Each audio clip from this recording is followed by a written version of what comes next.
topic today is Liturgy of the Hours. Now, you might ask, what is it?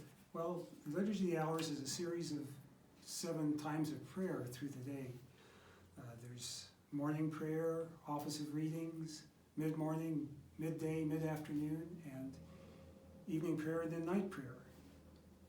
And the major hours that are prayed are the office of readings, the morning prayer, and the evening prayer.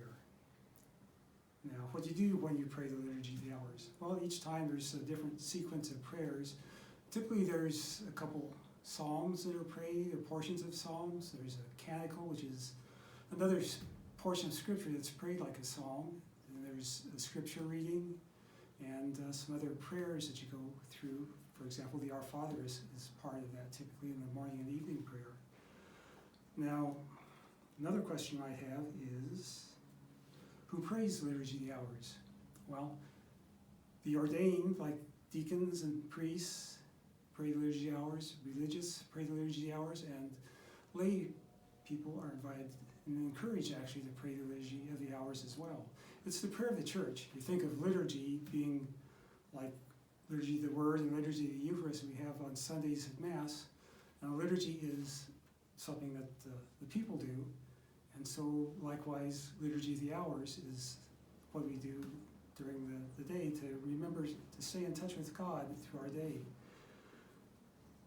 Now, you might ask, where did it come from? Is it something new? And actually, no, it goes back, you find references to it in the Psalms back in the Old Testament in the temple. For example, in Psalms 119, verse 164, it mentions that I pray 7 times a day. I praise you for your righteous ordinances. In Acts 3, when Peter and John are going to the temple and they end up healing the beggar who was crippled, it tells us that they were going to the temple at 3 o'clock in the afternoon at the time of prayer.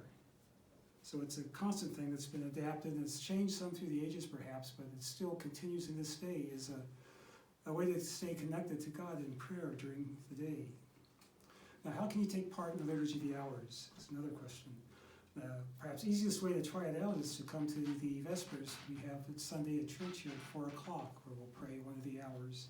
A chance to come and experience that in a group setting. Now, in groups, you typically take turns alternating stanzas in the Psalms. Of course, if you're praying it personally, you would just go ahead and pray the whole thing. The book that directs that is called the Breviary, and one of the popular ones is this one here, that's Christian Prayer. It's available. These, if you want to pick one up, these are about $40. There's a one that's a shorter Christian prayer that just has the morning and evening prayer in it. They're $20. This one contains morning and evening prayer, some of the day prayers, and it has night prayer, and a few of the office of readings, for example. If you're really into it in a big way, there's a 4-volume set that's about $140. It has a volume for each, 2 for ordinary time, and there's a Christmas Advent volume, and then a Lent and Easter volume. The other way that I've actually find to do it easily is on the cell phone. There are apps available for a cell phone, tablet, or on your computer.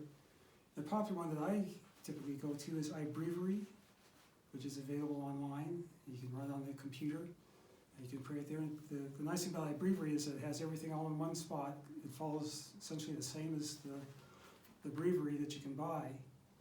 And with Christian prayer, you have to just shuffle pages a little bit to get between all the portions that you pray for a typical hour, where the iBreviary app, it's all nice in one spot. I find it's really good, helpful to me to stay in touch with my faith, to stay in touch with God, to remember God through the day. The one I especially like is the office of readings. Now, as a deacon, I promised when I was ordained to pray at least the morning and evening prayer. But of course, I do more than that, and I especially like the office of readings because it has a longer scripture reading in there, and then associated with the scripture reading, there is a reflection by a father of the church typically on that. It's interesting to see how their thoughts on the various portions of scripture and how that fits in with our experiences today. So I hope this encourages you to explore the Liturgy of the Hours and to come and pray with us on Sunday afternoons at 4 p.m. So we'll see you there.